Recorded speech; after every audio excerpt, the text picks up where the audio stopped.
Хәерле кич Татарстан, мин Акчардагы журналисты Эльмира Флюн бүген Кукмарага килдем.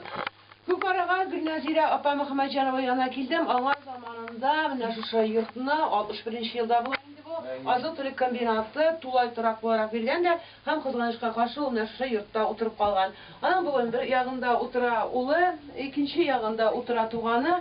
Нәңгәр кайчаннан бирле җитәкчеләрнең Кукмара ишекләрен шакып үзләренең йорт булмаса да ремонт ясау өчен әзме-күпме акча сорыйлар икән. Шушы ситуациядан чыгарга инде картлыклары көнендә Гөлназира апаны җылы матур өйдә торырга теләр.